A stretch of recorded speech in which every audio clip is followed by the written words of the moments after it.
Muito obrigada pelo seu carinho de responder todas essas perguntas para nós.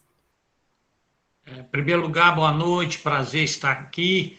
E não há nenhum motivo de agradecer, sou eu quem agradeço a oportunidade de trabalho redentor. Multiplicar o conhecimento espírita sem dúvida alguma, produz um grande benefício. O mais importante dele é que todo aquele que vai multiplicar, de certa forma, tem que rever, tem que estudar, tem que sair em busca de uma pesquisa, e isso gera um aprendizado. Obviamente, multiplicar essas lições imorredoras aí da doutrina espírita é, sem dúvida alguma, um trabalho que me honra muito, principalmente porque gosto sempre de reafirmar que aqui eu apenas transmito o parecer da doutrina espírita, daquilo que os livros da codificação e todos os livros subsidiários a ela trazem como mensagem. Então, deixar isso sempre bem claro, que, obviamente, que a neutralidade não existe, né? Mas, de certa forma, procuro influenciar muito pouco, até em determinados assuntos em que eu, particularmente, tenho até as minhas dúvidas, mas a nobreza da doutrina espírita, né, grafada no granito das verdades celestiais, elas me impõem, né, ou, sem dúvida alguma, se sobrepõem à minha opinião pessoal. Então, vamos lá. Tem uma pergunta aqui muito interessante, que ela fala sobre os corpos tatuados. E o nosso perguntador, ele começa dizendo, afirmando, né? Nos corpos tatuados existe uma alteração no corpo físico, ou seja, alterando as células nos pontos que esta é aplicada, esta tatuagem. Como fica o percurso dos fluidos no momento do passe? Estas alterações no corpo físico chegam a afetar o perispírito? Ou seja, dá para, quando o espírito desencarna, o perispírito fica tatuado, né? Ou se não é isso, chegam a afetar, quer dizer, de alguma forma provocam no perispírito alguma alteração? Bom, antes disso, a gente precisa sempre, eu gosto de fazer uma abordagem sempre, se não direto na resposta, mas trazendo para junto das respostas algumas informações que já nos são conhecidas, porque entendo que isso facilita, inclusive, as conclusões de todo mundo em relação a uma lógica de informações que a doutrina espírita nos oferece. Bom, a primeira coisa para a gente entender, e que são conceitos que nós já conhecemos, não importa se tiver alguém aí que não o conheça, mas que nós já conhecemos, é que nós constantemente nós estamos irradiando e recebendo fluidos do meio em que habitamos. A gente já viu isso muito bem, e principalmente também de seres encarnados ou não, né? Ou seja, com aqueles que coabitam conosco a nossa psicosfera. Isso é, para nós espíritas, uma transmissão natural e automática. Ou seja, acontece, está acontecendo aqui, ó, permanentemente, ligando todos nós, a nossa psicosfera, a nossa ambiência espiritual. Não é verdade? Bom, o que é o passe? É uma transfusão de energias, mas feita com uma intenção e um propósito. Mas nós sabemos que absorvemos constantemente. O passe vai ser também uma transfusão, embora intencional, tem um propósito, uma direção, um objetivo específico, a transmissão de energia. Bom, no passe, nós sabemos que é uma recepção energética. Nós assimilaremos essas energias se estivermos receptivos. Não é verdade? Esses fluidos são assimilados e a gente acaba retendo-o na nossa estrutura físico-psicossomática, vamos falar assim, certo? Isso quem diz não sou eu. Está lá no Mecanismos da Mediunidade, para quem gosta, o capítulo 22 lá. É o capítulo da mediunidade curativa. Ou mediunidade de cura, mediunidade curativa. Do Mecanismo da Mediunidade do André Luiz. Bom, a partir disso...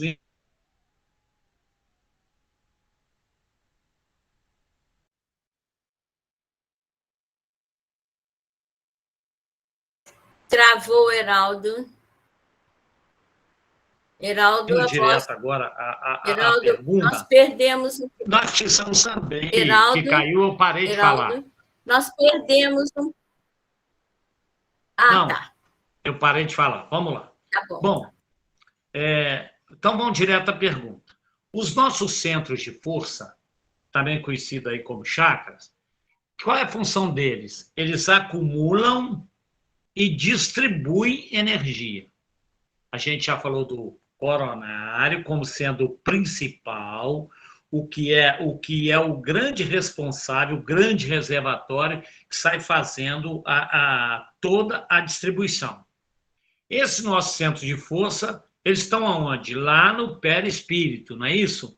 Que fazem a interface lá com o nosso corpo etérico e que são receptores desses fluidos que são dirigidos a nós pelo passe. O perispírito interage de uma forma profunda com o nosso corpo físico. Por isso que as energias que são transmitidas pelo passe, que inicialmente são captadas pelos centros de força, vão atingir o nosso corpo carnal pelos plexos, lembra disso? E que são capazes até de renovar células enfermas. Então, olha só, nós estamos traduzindo determinados conhecimentos, porque a pergunta é na derme. Se uma tinta colocada, como que é a absorção fluídica?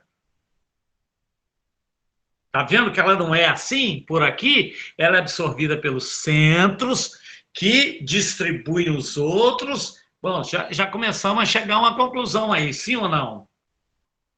De que não há nada que atrapalhe, senão os indivíduos portadores de uma cicatriz, os indivíduos, por exemplo, que tivessem um membro a menos, receberiam menos fluidos. Percebe? Porque essa assimilação, olha onde, o corpo perispírito, ele interage de forma profunda com o corpo físico, não é de forma periférica, é via centros de força, duplo etérico. E daí eles vão atingir o corpo físico através de quem? Dos plexos. Nós falamos sobre plexo. Não sei se foi segunda ou quinta, eu me confundo muito, né? Porque o assunto ele está bem em torno mesmo. Foi segunda. Então tem que falar aqui, só para não ser repetitivo. O que são os plexos? Plexos, vou dar um exemplo bom de entender. Todo mundo em casa tem uma caixinha de distribuição elétrica, não é? Então você tem lá o disjuntor, que é o disjuntor, por exemplo, da cozinha. Aí um só para os chuveiros, não tem? Plexos são isso. Né? Então, plexo é exatamente isso, são fibras nervosas, né? O nosso corpo tem, né? Então, assim, elas de alguma forma, por exemplo, o plexo cervical, ele distribui para um conjunto que está ligado ao quê? As ligações nervosas da cabeça, do pescoço e dos ombros. Aí tem um plexo responsável por essa região, né?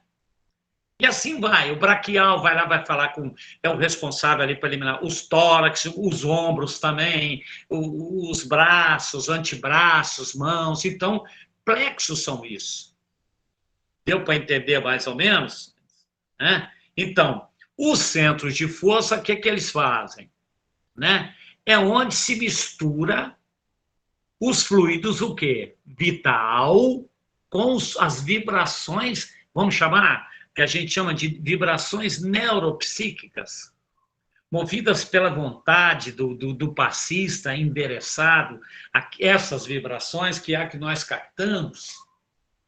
Então, olha só, os centros de força, eles misturam, são absorvidos pelo duplo etérico e transmitidos de forma intrínseca ao corpo físico, principalmente ali, né, pelos centros de força que são ligados a sistemas, né, de endócrinos, enfim. E, na verdade, os plexos fazem essa rede de distribuição. Então, passe, ao contrário, todo mundo imagina que está aqui, ó, vou dar um passe no seu braço. Não é que ele vai entrar por aqui, ó. Percebe? Então, tatuagem, cicatriz, queimadura, quem queima o corpo, suponhamos, todo, isso traria impedimentos, porque houve uma destruição celular. Não, percebe? Então, concluindo, o passe, né,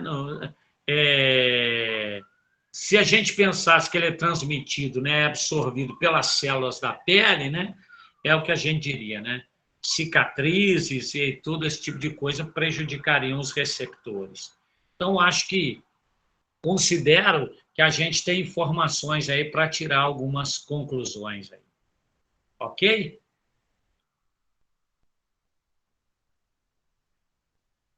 A Silvana levantou a mão. Só para a gente entender, né? Ou seja, as nossas doenças físicas, que isso é um paradigma que a gente precisa quebrar. Eu digo nós espíritas, né?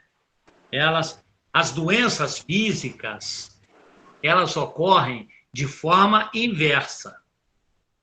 Adoece espírito, ou já está doente, perispírito, e aí é corpo físico. Essa é uma lógica aí que a gente precisa começar a entender, né? Tá claro isso? O corpo físico, ele adoece em função do espírito, obviamente do perispírito que adoece. Adoece de que forma? Aquilo que a gente falou. A baixa imunidade do corpo físico tem muita ligação, obviamente, com a nossa estrutura psicossomática, né? Duplo etérico, né? Perispírito e tal. Vamos lá, alguém levantou a mão. Sou eu. Não vou questionar, porque sou eu que levantei. Eu não vou questionar, não, que está certíssimo. Eu só achei a pergunta muito boa do Renato. Por quê? Porque eu ouvi espíritas, pessoas espíritas com conhecimento, de falar que existe um vale dos tatuados. Então, foi muito boa essa pergunta do Renato, porque tira toda esse estigma em cima das pessoas que têm tatuagem. Entendeu? Então, é isso que eu queria falar. Pode ser ótimo. Que aí tem um pouco. Pode ser, tudo indica, não posso afirmar, um pouco, que aí tem nesse caldo um ingrediente chamado preconceito. Né? Isso. Então, pode ser, porque não faz sentido, tá? Eu não tenho como fechar aqui a resposta. Não, mas eu sei que não faz sentido. Pelos conhecimentos que nós temos, não faz muito sentido, né? Eu só queria falar isso, que isso aí tira esse estigma. Mesmo os fluidos que aplicados para restauração de doenças dermatológicas, de pele, não vão agir direto aqui, não. É de dentro para fora. É claro. Né? A Maria Reis, eu acho que levantou a mão, se não me engano, eu vi. Isso aí. Vamos lá, Maria. Só um esclarecimento, você falou aí algumas coisas sobre plexo, não foi? Foi plexo? Foi os plexos. E o plexo solar tem alguma coisa a ver com isso? É um chakra? É o quê, afinal? Esclarece para a gente, por favor. Desculpa, minha amiga, qual que você falou? Plexo solar. Eu estava vendo no Google, perguntei ao Google, e ele disse que era um chakra, que vem a ser um chakra, afinal de contas. É um centro de força. Depois a gente pode até falar isso, vou mandar um material, que a gente tem um material muito legal, que a gente já estudou bastante, que são os centros de força. O Pedro, se não me engano, falou sobre isso, não foi o Pedro que falou sobre centros de força? Então, e que, na verdade, nós temos basicamente 7. E aí pode encaminhar para você dar uma lida, que são centros, digamos assim, de força. No Espiritismo, André Luiz cunhou o tema centros de força. Lá na medicina hindu oriental se chama chakras, que em sânscrito quer dizer roda. Então, na verdade, são aqueles que recebem as energias, que são quase que, digamos assim, órgãos do duplo etérico, que é uma camada ali entre o perispírito e o corpo físico, e que refletem diretamente. Os plexos são a rede de distribuição. Aí você tem um plexo cervical, você tem um plexo braquial, você tem lombar, sacral, que está ligado aí às ligações nervosas da pelve, né? Da parte da coxa interna. E você sabe me dizer onde que fica localizado o plexo solar? Não, mas eu vou te dizer pelo seguinte, vou deixar o Pedro passar a informação aí depois para você. Pode ser, Pedro? Está mais por dentro dessa parte aí. Eu te peço mil desculpas. É porque é um assunto muito empolgante. Sabe o que vai acontecer se eu entrar? Não é uma enciclopédia, não é? Não, quanto a isso, não tenha dúvida. A minha ignorância é muito maior mesmo. Ignorância, não. Mas deixa eu te dizer, é porque é um assunto tão palpitante, sabe o que vai acontecer? Aí vão dizer que o pinga-fogo tem que continuar. Aí é overdose de Heraldo, não dá certo. Mas é isso aí, você tem que continuar o que você se propôs. Tá bom, mas informação vai chegar para você, viu, minha querida? Tá bom, obrigada. Eu é que agradeço. Vamos lá. Na última reunião, alguém aqui me chamou a atenção. Heraldo, na última reunião, você não recomenda com gestos o autopasse. Porém, algum tempo atrás, essa aí é das antigas, você mesmo disse que é possível aplicar o autopasse na hora do banho, renovando energias. Beleza, na última reunião, primeiro, vamos deixar bem claro, eu não recomendei, não tem nada de eu não recomendei com gestos. Eu sempre, veja bem, coloco a opinião da doutrina espírita. Tá certo? Eu disse o seguinte, qual é a validade, como é que eu vou validar alguém dando um passe anti-horário para dispersivo? Perfeito. Ele cabe no médio vidente, que sabe onde há uma maior concentração de energias. Na grande maioria dos passistas, pelo menos que eu conheço, não é uma estatística, mas dos que eu conheço, uma estatística própria, não são videntes. Na hora do passe, as coisas ocorrem numa transmissão fluídica. A própria força mental, a vontade impulsionando ali. Né? Então, faz mais sentido impor as mãos no chakra coronário, que é no alto aqui da cabeça, porque ele é o centro de força, segundo André Luiz, que é o gestor, vamos chamar assim, é ele que distribui para os demais. Então faz a distribuição e pronto. Foi isso que eu disse. Claro que a gente precisa tomar um cuidado, porque muitos dos gestuais vêm aí impulsionados, talvez quase que por um automatismo, um mecânico aí, que as pessoas se veem até tentando justificar que se eu não movimentar as mãos, não sai fluido. Que nós respeitamos, mas que a gente sabe que... Ou então, será que nós dependemos das mãos? Qual é a função da mão no passo? Porque as extremidades possuem uma facilidade maior de liberação fluídica. Porque a pergunta caberia. um espírito, um reencarnado, né? Uma criatura humana reencarnada aí, maneta, não pode dar passe? Se ela não tiver os braços, as mãos? Claro que pode. Então, o gesto é muito de um ritual, já na sua grande maioria. Ok?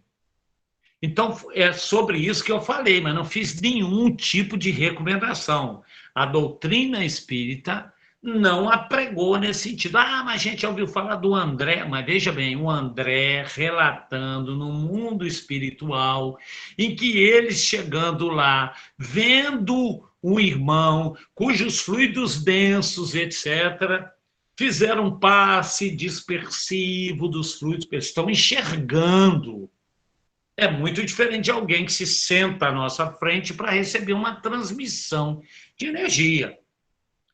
Por isso não há nenhuma necessidade de todo esse gesto. Tem gente que ainda faz esse movimento com a mão, assim, ó, eu estou jogando fluido.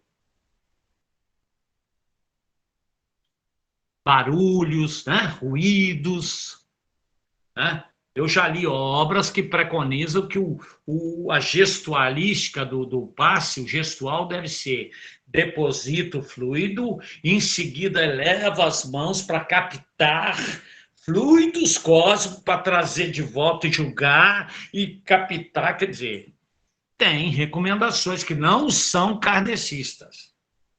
Ok? Bom, em relação ao autopasse no banho, certamente, aí eu vou falar que é certamente, esse eu tenho absoluta convicção, que eu me referi a banhar-se com prazer. Porque é uma técnica que há muitos anos eu passei a utilizar na minha vida. Por exemplo, tudo aquilo que eu não gosto, não tenho prazer em fazer, banho eu tenho, mas que eu não tenho, por exemplo, lavar louças. Eu adoro cozinhar, mas eu não gosto de lavar louças. Eu aprendi, é uma técnica que eu utilizo, e deve ser a isso que eu me referi, que quando se vai fazer algo, faça-o com prazer. Então, eu arrumo cozinha direto. Só que eu faço disso um ritual prazeroso. Eu vou ali ensaboando, eu reservo todos os garfos, os talheres para um lado, boto água, às vezes, para esquentar, né? Para jogar e desengordurar, eu separo os pratos limpos todos. Eu crio um ritual e vou fazendo com enorme prazer. Ou seja, eu me banho com prazer. Eu não saí do automatismo, mas vai entrar no chuveiro, sinta aquele prazer da água, mesmo que seja rápido, correndo, atrasado. Banhe-se com prazer. É sobre isso. Não disse de aplicar autopasse, porque não faço isso. Mas é óbvio que eu também não posso desconsiderar nenhum de nós a capacidade magnética da água. Claro, né? Porque ele pergunta assim, seria, na pergunta continuação, um terceiro elemento, neste caso a água? O que possibilitará esse ato? Bom, a água, né, ela é um elemento que tem um alto poder de retenção de fluidos. E também a água tem um alto poder de quê? De possibilitar mudanças físico-químicas, moleculares, todas as vezes em que ela sofre e é submetida a um tratamento magnético. Isso é científico. Nós sabemos que a água, ao receber um tratamento magnético, ela se posiciona, digamos, ela se revela, né, um meio de alto poder de retenção de fluidos. Tá? Por outro lado, também não podemos esquecer que o surgimento e a manutenção do planeta em que nós estamos reencarnados, né, estão relacionados com a água. A água é imprescindível para a vida, sim ou não? E a água é o único nutriente, veja bem, é o único nutriente, isso é bom que se diga, sem o qual nenhum de nós sobreviveria. Então, eu não posso aqui dizer que a água seja apenas, né, eu estou falando porque quando se fala do banho, né? Nos seres vivos, a água participa de todos os nossos processos biológicos, pode vir aí. É um solvente universal. Estou falando isso porque a água varia, ela consegue, na verdade, reagir com uma quantidade enorme de substância, né? Bom, enfim. Bom, no caso específico aí da pergunta, é óbvio que a água funciona como um meio de transporte. Porque nós sabemos que ela já faz isso no interior da célula, não é isso? Quem é o grande responsável em distribuir nutrientes dentro das células? A água. Sim ou não? Claro, não é verdade? Então, na verdade, o equilíbrio interno, né, de todo o nosso organismo, mesmo sofrendo ações do meio ambiente, a homeostase é uma defesa nossa que a água propicia, né? E, bom, e aí ele volta ainda com a pergunta dizendo assim, se for assim, Heraldo, a questão da água, nós poderíamos praticar o autobenzimento, são palavras do nosso perguntador aqui, a partir de algum conhecimento fitoterápico? Talvez eu não posso caracterizar como chamado banho de descarrego, né? Mas é porque se usa plantas, que aí todo mundo sabe, né? Todo mundo sabe aí. Bom, para resumir, nós podemos, sim, e devemos praticar o autopasse, ou o autobenzimento, aí, que é o nosso perguntador ou perguntadora. Tá? Mas de que forma? Da forma como nos recomenda os espíritos. Como é que os espíritos nos recomendam? Aí a gente precisa lembrar muita coisa que a gente já viu, já estudou. Então vamos repetir, André Luiz. A oração, lembra disso? É um prodigioso banho de forças, tal a vigorosa corrente mental que atrai. A prece, ele fala lá, ó, a prece vigorosa, associado a uma fé que a gente tem na ajuda espiritual, acelera as nossas vibrações. O André que diz.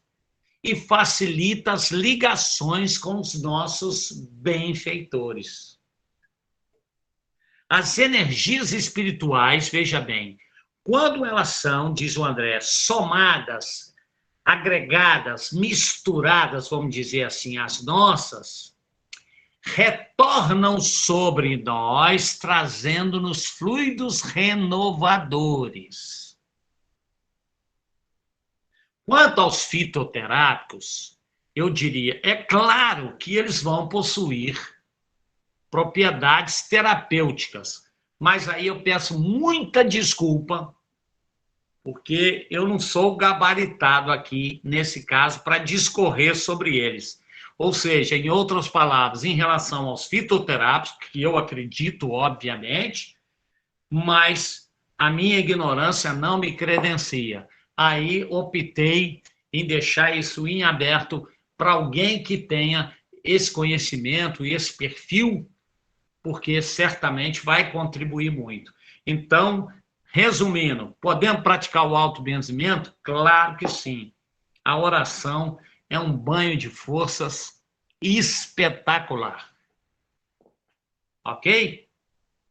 Pelo menos no dizer do nosso André Luiz. Um encarnado que apresenta sinais de alguma enfermidade não comprovada pela ciência, através de exames clínicos, pode estar num processo de obsessão? As perguntas vieram muito boas, né? Eram para Cicilinha essas perguntas, não eram para mim. E ela jogou para cima de mim, mas tudo bem. Existe a lei de causa e efeito. Bom, vou repetir. Um encarnado que apresenta sinais de alguma enfermidade não comprovada pela ciência, através de exames clínicos, pode estar num processo de obsessão? Não posso fechar aqui, porque diz assim, tudo aquilo que os exames clínicos não conseguem detectar é obsessão? Não podemos generalizar, né? Aliás, não cabe nada generalizar, né? Caminhar faz bem para a saúde, mas para a saúde de quem não tem uma artrose no joelho. Não é verdade? Ou seja, para quem tem uma artrose no joelho, caminhar faz muito mal. Então, generalizar nunca é bom, não é verdade? Bom, nós temos que dividir também essa nossa resposta em algumas pequenas considerações. Então, vamos começar. Allan Kardec está lá no Livro dos Espíritos, na questão 221. Não, desculpa, do Livro dos Médiuns. Então, ele fala assim, a faculdade mediúnica, é a pergunta que está lá, é um indício de algum estado patológico ou simplesmente anormal? Os espíritos respondem, anormal às vezes, mas não patológico. Não é doença. Há médiuns de saúde vigorosa e médiuns que doentes estão ou são por outros motivos. Gente, nós sabemos que o Chico era portador de glaucoma, não é verdade? Era portador de uma série de enfermidades físicas. Peguei o Chico porque é um médium exponencial, não é verdade? Então, bom, a mediunidade, como qualquer outra faculdade orgânica, né, o que ela precisa? Ela exige de nós cuidados específicos, para que ela possa produzir um desempenho tranquilo, um desempenho eficaz. É assim que a gente sabe. Muitos dos distúrbios que são atribuídos, e aí eu adoro falar desse assunto, eu sou recorrente nisso, né? Porque muitos dos distúrbios que são atribuídos à mediunidade, na verdade, eles são decorrentes de desequilíbrios emocionais do médium,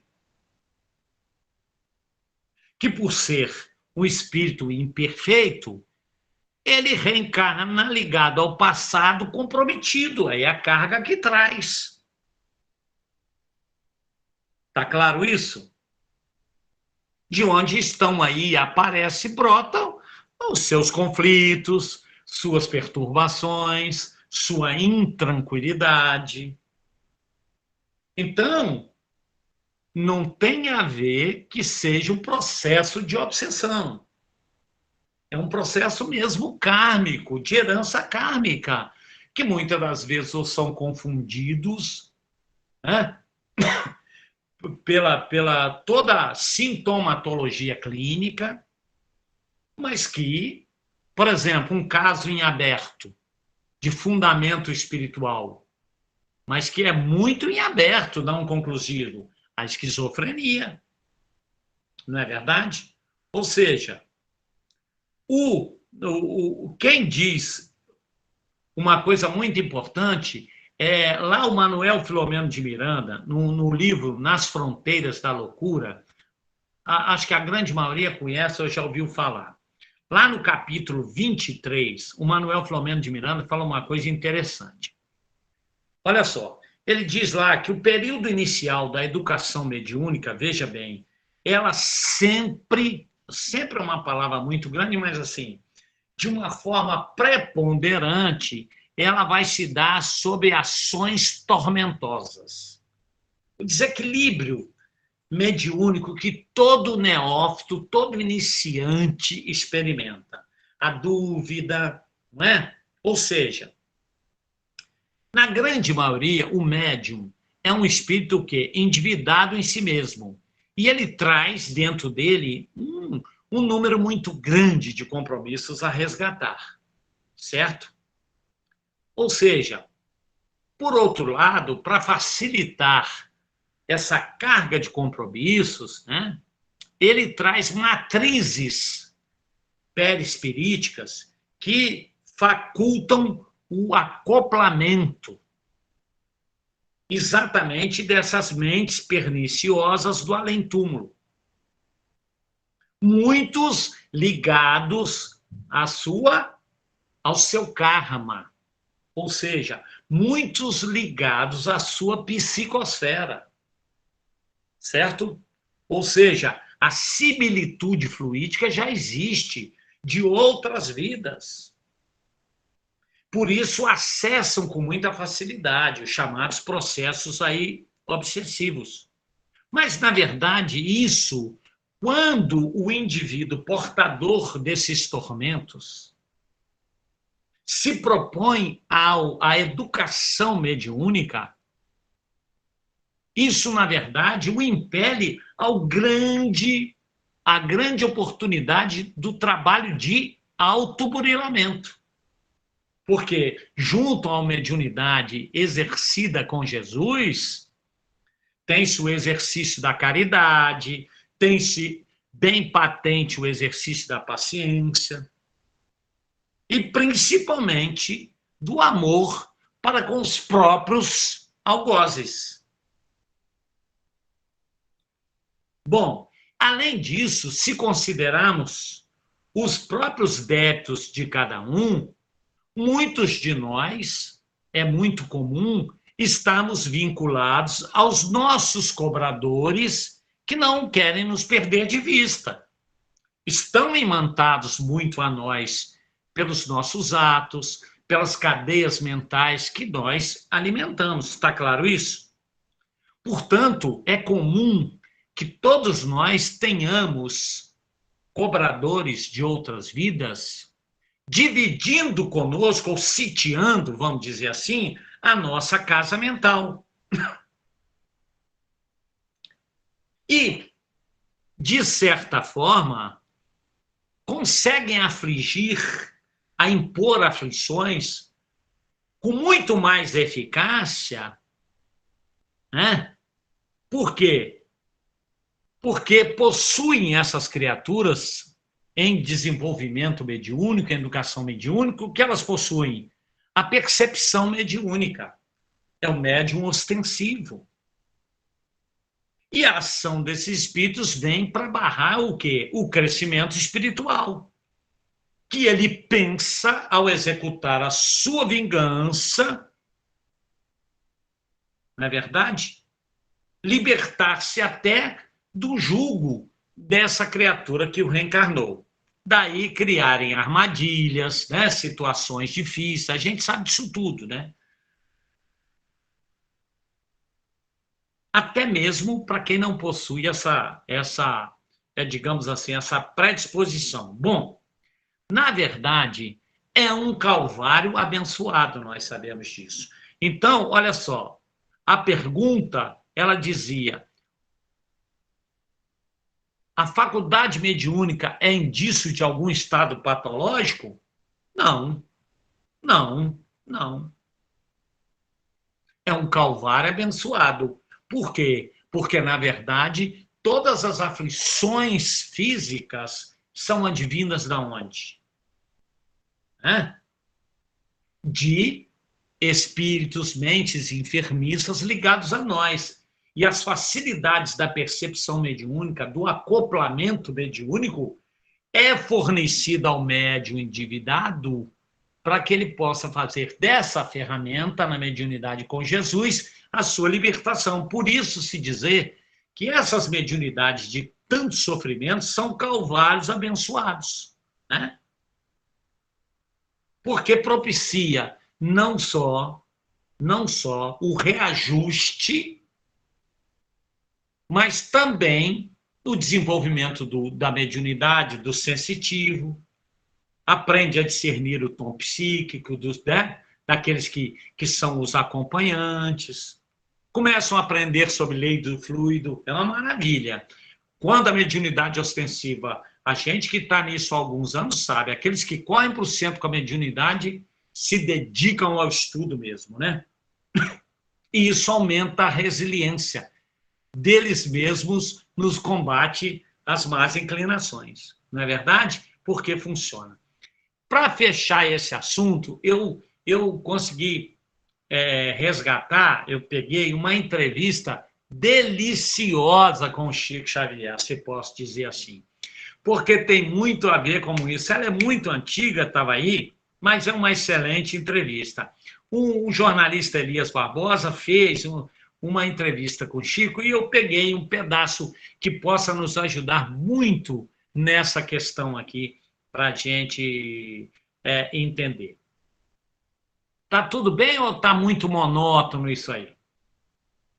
Então vamos lá. Vamos falar que é muito deliciosa. Agora que vai ficar bom. Fala, o Renato levanta. Geraldo, o que você disse aí é muito importante com relação aos nossos cobradores e às nossas intenções. Porque eu passei a ter comigo o seguinte: a partir do momento que eu resolvi, determinei, vou seguir um caminho para ampliar minha luz interior, um caminho que eu possa seguir, vamos dizer diretamente assim, com Jesus, no Evangelho de Jesus. Eu tenho um companheiro, vários companheiros que estão me cobrando e não saem do meu pé, tá ali constantemente me cobrando. E se eu estou caminhando dentro do Evangelho, esses irmãozinhos também estão no mesmo caminho que eu, na mesma direção que eu estou indo. É só não desistir. Porém, o pensamento deles é contrário ao meu, porque eu já estive naquela e já estive numa direção, resolvi mudar. Só que eles estão me cobrando. Então, a partir do momento que eu estou no caminho, procurando o caminho do bem, mantendo o caminho do bem, e eles estão no meu pé, então já é um passo positivo com relação a eles. É só aguardar um momento, é só eu saber ter a paciência, saber me controlar, saber manter meu equilíbrio, a minha harmonia nos momentos de prova, né, de expiação e de resgate, para que eles também possam, com o tempo, eu ajudá-los dessa forma a mudar o pensamento e manter o pensamento e o caminho também na mesma direção que eu. Estou certo ou estou errado com relação a isso? Por favor. Ô, Renato, desculpa aí. Esses tormentos espirituais que a mediunidade extensiva promove, principalmente, são situações, digamos assim, naturais no instante inicial da educação mediúnica.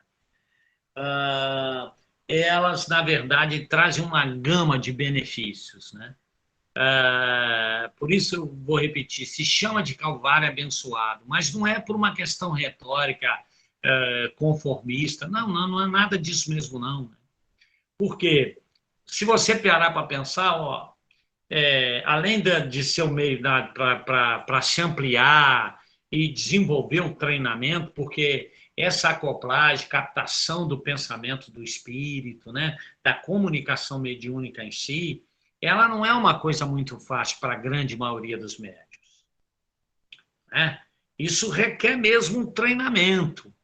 Por quê? Qual é o treinamento? É começar a distinguir, né, o quê? Qual é a dificuldade? É você começar a distinguir o tom psíquico daqueles espíritos que querem se manifestar. Quer ver, em termos práticos, qual é o primeiro empecilho que os médiuns na educação mediúnica, quando se iniciam, têm que enfrentar? Esse pensamento que está vindo aqui, seja para psicografia, seja para psicofonia, é meu ou é realmente de um espírito? Até que ponto não é meu? Porque o primeiro momento, Você tem um pensamento. Mas aí é só o treino, obviamente, não é? E o estudo, conhecimento da lei dos fluidos, que aí começa a perceber as nuances. Alguns espíritos se caracterizam até por odores, perfumes. Lembra? Eu estava me referindo a um seminário, lembra do Divaldo? Não sei, falei na segunda ou na quarta, ou na quinta? Segunda. Hein? Segunda. Então, pode falar hoje. Isso deve ter mais de 40 anos. E lá no momento que a gente ia fazer um exercício no workshop, né, o Divaldo estava passando um exercício de concentração, que a gente... É um exercício mesmo de concentração. A espiritualidade, obviamente, também ali no workshop, deu uma contribuição. Houve, no determinado momento lá do exercício de concentração, se ampliou a percepção para odores. Aí a gente teve odor de éter inundando o ambiente, que foi sentido por 90%, assim, alguns não sentiram, mas a grande maioria esmagadora sentiu. Aí veio o odor de éter, e imediatamente o odor de éter cessou, ele não ficou no ambiente, não. Ele cessou, e veio o odor de rosas.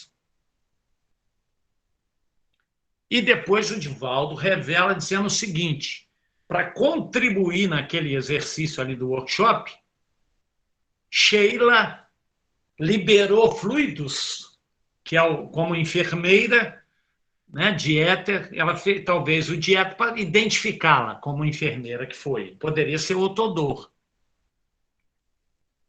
E Meimei, não me lembro, faço confusão. Aí eu já não me lembro, já se foram mais de 40 anos. Se foi Meimei ou se foi Joana, liberou rosas. O curioso é a percepção, porque quando você coloca um perfume num ambiente, ele fica. Ele reincide de alguma forma durante um tempo. Ali foi bem característico. Veio o éter e sumiu assim, acabou por completo. Depois rosas e depois acabou por completo. Como se cada um tivesse cheirado só ali de uma forma individual. Mas eu senti. Quando despertei do exercício, eu vi o burburinho, porque aí era inevitável, todo mundo falando, você sentiu? Eu senti. Éter, entende? Então, veja bem, isso se ampliou, mostrou o que era capaz. O exercício era a captação da onda mental e que depois até dos odores. Então, veja bem, né? E o ponto principal aí, ético e moral da mediunidade, o benefício moral, é que, obviamente, todo esse assédio, esse sofrimento, gera uma resistência muito grande por parte do médium sério que abraça no combate às más inclinações, porque ele sabe que são as más inclinações os ímãs que atraem essas influências espirituais ou que mantêm retidos na sua psicosfera esses espíritos, né? Percebe? Então, isso gera um comportamento de combate às próprias más inclinações. Então, a gente vê como é muito importante essa educação mediúnica. E, principalmente, é uma palavra de muita esperança, na verdade. É uma mensagem, isso, de muita confiança àqueles que estão iniciando, que a mediunidade desponta e que a gente sabe que ela traz tormentos mesmo, mas que são anormais, mas não patológicos. Então, a pergunta me parece respondida nisso. Não são doenças, não são patológicos, né? Aí são mesmo os desequilíbrios emocionais oriundos das imperfeições, do comprometimento mesmo para com a vida, enfim, daquelas criaturas que vêm como médium. Alguém aí que levantou a mão? Cecilinha? A Maria. Maria, por favor. De novo, né? Olha, não depois disso tudo que você falou aí, eu acho que ficou esclarecido. Há umas 3, eu estou para falar isso desde a época que aconteceu, só que não fico prestando atenção em outras coisas, acabo aí, né? Aí acabo esquecendo, passo o tempo, eu esqueço. Há umas 3 quintas-feiras atrás, estava aqui só eu e minha filha na outra sala, um pouco distante dessa, e não era nada conhecido, era completamente estranho para o meu olfato. Quando começaram a fazer a prece de abertura, aí com um perfume suave, muito suave, aqui, assim, não durou nada, só o tempo da prece. Eu achei então, a gente viu que não há nada sobrenatural nisso, não é verdade? Despertam naqueles sensações que são capazes de serem absorvidos por médios ostensivos, claro, de uma forma geral, mas também eu senti assim como criaturas mais endurecidas como eu, hein? Como se alguém tivesse chegado aqui e começou a ficar preso à prece, assim, querer respeitar, não vou sair no meio da prece, né? Aí esperou, terminou e saiu. Isso depois eu fiquei calculando esse tipo de coisa, entendeu? Procurando na minha própria mente uma explicação. E aí eu achei que fosse alguma entidade que passou por aqui na hora da prece, não quis passar direto, enquanto não terminasse em respeito, né? E aí, deixou um carinho, né? Foi só o tempo da prece, viu? Ainda ótimo. Comentei com eles aqui, com a minha filha, depois com o meu neto. Então, mas obrigado, aí você já explicou tudo. Obrigado pela contribuição. Hein? Parece que a Célia Roque quer falar. Hein? Obrigada, digo eu. Vou falar rapidinho, senão depois o Heraldo vai me cobrar o tempo, né? Com certeza, é justo. Então, é o seguinte, é um caso que eu vou contar, mas é rápido. Teve um período que eu passei por um período de perturbação espiritual, aquela confusão, e eu comecei a fazer a leitura do Evangelho toda manhã e uma prece pedindo equilíbrio. E aí eu permaneci e depois virou um hábito. E um dia eu estava fazendo essa prece e pensando naquilo que eu estava lendo. Aí um dos espíritos que eu achava que estava me perturbando virou para mim e falou assim: eu já não faço mais isso, você ainda faz. Aí eu cheguei à seguinte conclusão: o que eu achava que era meu obsessor tinha virado eu que já era obsessora dele. Então, às vezes a gente acha que tem obsessor, mas às vezes nós que somos, né? É isso, Heraldo.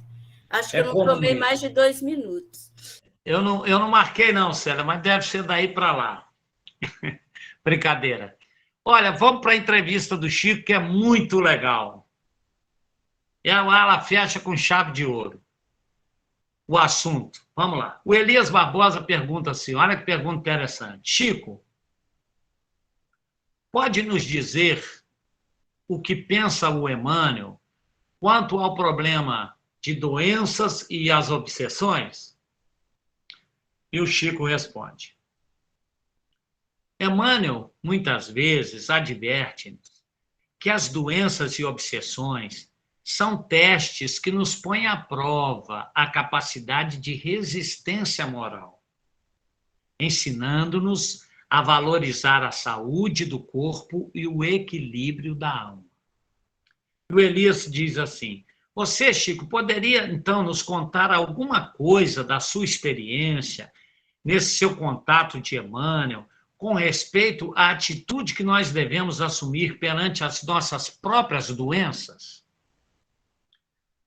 Ele diz assim: o nosso amigo espiritual, obviamente o Emmanuel, é de opinião que nós precisamos guardar calma e paciência perante quaisquer enfermidades, de que sejamos acometidos, procurando ao mesmo tempo atenuá-las ou afastá-las por tratamento adequado.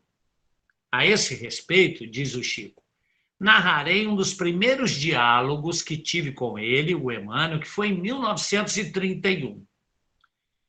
Diz o Chico: eu me achava sob domínio da doença complexa que trago até hoje meu olho esquerdo, quando o nosso mentor espiritual me apareceu pela primeira vez. Depois de ouvi-lo em diversas reuniões sobre os planos de trabalho que ele nos trazia, certa noite, em dezembro de 1931, eu roguei a ele orientação para o meu caso. Eu estava sofrendo muito e queria me curar. Tenha serenidade, falou ele bondosamente. Você está sob o cuidado de benfeitores espirituais dedicados e sob a assistência de médicos atenciosos e amigos. E eu perguntei para ele: então, Emmanuel, eu devo prosseguir sob a orientação da medicina da Terra? E o Emmanuel respondeu: sim, como não? A medicina está na Terra em nome da divina providência. Quer dizer, pergunta o Chico, que eu preciso me tratar? Com o máximo cuidado, respondeu o Emmanuel. O corpo, Chico, ele é comparável a uma enxada, e o espírito reencarnado, ele lembra o lavrador. Todo cuidado do lavrador é necessário para conservar a enxada em condições de trabalhar com acerto e segurança. E o Chico continua ainda perguntando ao Emmanuel: então o senhor quer dizer, seu Emmanuel, que embora eu seja médium e veja o senhor a meu lado com tanta bondade e cultura, eu não posso esperar a intervenção do plano espiritual em meu benefício para me curar? E o Emmanuel diz assim: por que você, Chico, receberia privilégios por ser médium? A intervenção do plano espiritual está operando em seu favor, sustentando as suas forças através do magnetismo curativo e secundando a ação dos oculistas que nos amparam. A condição de médio, Chico, ela não te exonera da necessidade de lutar e sofrer em seu próprio benefício, como acontece às outras criaturas que estão no plano físico. E o Chico continuou: mas o senhor tem dito que pretende escrever para o meu intermédio e que, se Deus permitir, fará livros. Mas o senhor acredita que eu posso desempenhar a tarefa mediúnica assim doente dos olhos como eu estou? Sem dúvida nenhuma, disse o Emmanuel. Se formos esperar pela saúde perfeita a fim de trabalhar, quando aprenderemos a cumprir os nossos deveres? Se você estivesse na Terra com todas as facilidades em mão, no estado de evolução deficitária em que ainda nos achamos, talvez que as dificuldades do serviço espiritual para você fossem muito maiores. Então, pergunta o Chico, como é que o senhor considera a doença dos olhos em meu caso? Quando tanto preciso de me esforçar para a tarefa se iniciar? E o Emmanuel responde: observamos a sua enfermidade como sendo um abençoado apoio que o Senhor concedeu caridosamente a você, para que venhamos a caminhar com menos riscos e perigos em sua atual romagem na Terra. Confia no Senhor, pois sua doença é um arrimo que ele enviou em seu auxílio. Ao ouvir estas palavras, o Chico disse assim: eu fiquei alegre e perguntei ao Emmanuel: Então Jesus vai me curar. Emanuel me fitou com bondade e mandou que eu abrisse o Evangelho segundo o Espiritismo no capítulo 6, intitulado O Cristo Consolador. E recomendou que eu começasse a leitura do texto. Então, comecei a ler em voz alta as palavras do Cristo. Vinde a mim, todos vós que estáis aflitos e sobrecarregados, que eu vos aliviarei. Quando atingi, diz ele, a palavra aliviarei, o nosso amigo espiritual parou a leitura e disse-me, compreendeu bem? Jesus não nos promete curar-nos, isto é, retirar-nos da bênção das obrigações que nos cabe cumprir perante as leis de Deus. Mas sim, promete aliviar-nos e auxiliar-nos. Confiemos no Mestre Divino e trabalhemos. E o Chico finaliza dizendo para o Elias assim, aí eu entendi a lição que me era dada e me resignei.